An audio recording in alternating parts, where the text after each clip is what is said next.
Regardons à présent dans le rétroviseur, au début des années 80, lorsqu'en France, chez une partie des jeunes issus de l'immigration, se développaient alors des revendications contre le racisme, contre les discriminations. C'était un contexte dans lequel est né SOS Racisme. On était en 1984, une association qui a donc aujourd'hui 40 ans. L'occasion pour nous de l'évoquer avec son président, Dominique Sopo. Bonjour monsieur, merci d'avoir accepté notre invitation pour évoquer justement les 40 ans d'existence de SOS Racisme. Diriez-vous que les actes que vous combattiez à l'époque sont les mêmes qu'aujourd'hui ? Alors, il y a des actes qui ont eu plutôt tendance à disparaître, notamment des crimes racistes, c'est-à-dire des crimes de sang. Il faut se souvenir que dans les années 80, et d'ailleurs ça avait été aussi un des éléments qui avait nourri, par exemple, la marche pour l'égalité de 1983, il y avait des crimes racistes à répétition, dire grosso modo, on tirait sur des Arabes. Et il y avait des morts.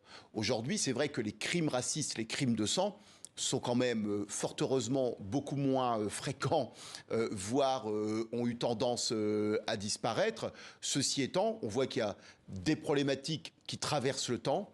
Évidemment, la question des étrangers, de leur droit au séjour et du droit du sol, par exemple, qui restent qui reviennent dans le débat public ces dernières années.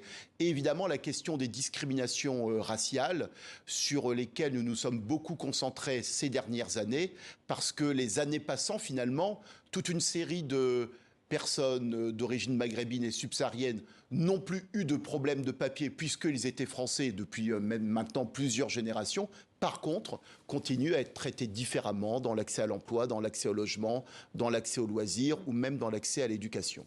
On n'en est plus à la lutte contre la ghettoisation des banlieues, par exemple, aujourd'hui. Ah, écoutez, la problématique, c'est que toute une série de phénomènes que nous décrivions à l'époque peuvent continuer à exister. Il reste des territoires qui sont extrêmement ghettoisés, même si on ne peut pas parler des banlieues de façon homogène, parce que les banlieues ont des caractéristiques extrêmement différentes.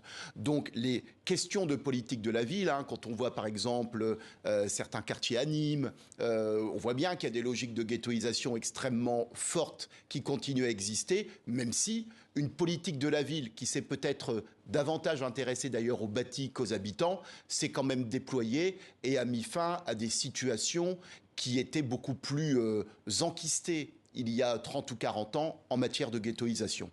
On se souvient tous, en tout cas les milléniaux, ce qu'on appelle la génération Y, de ce slogan « Touche pas à mon pote ». À l'époque, ça avait eu un succès fulgurant auprès de la jeunesse. En quelques mois seulement, vous étiez devenue la première association antiraciste de France. Est-ce que vous avez l'impression aujourd'hui de ne pas souffrir d'un déficit de notoriété auprès de cette jeunesse d'aujourd'hui, 2024 ? Alors, de façon générale, on pourrait dire que l'antiracisme est un champ qui a été beaucoup attaqué ces dernières années.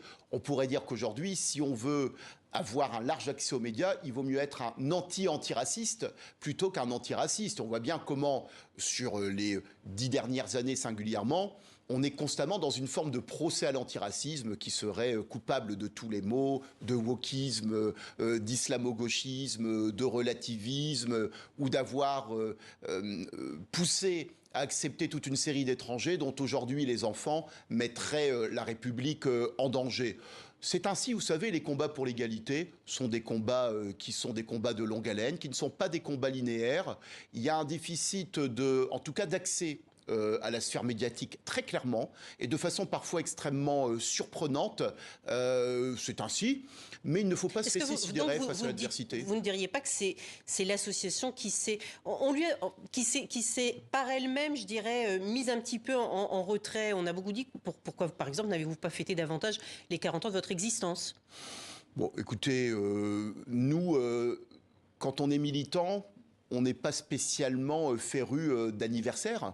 Nous, on fait des testings, on fait des opérations telles que Salam Shalom Salut, où des jeunes tournent en France pour, favoriser les questions d'égalité et d'entente entre les gens. On fait des procès contre celles et ceux qui tiennent des propos racistes. On reçoit des victimes dans des permanences. C'est ça nos actions.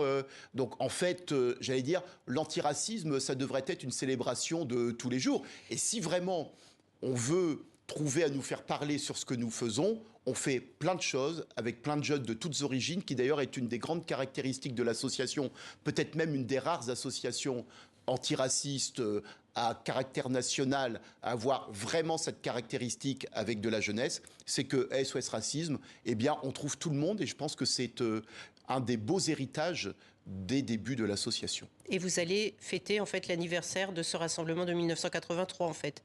Alors non, nous allons fêter, nous allons commémorer.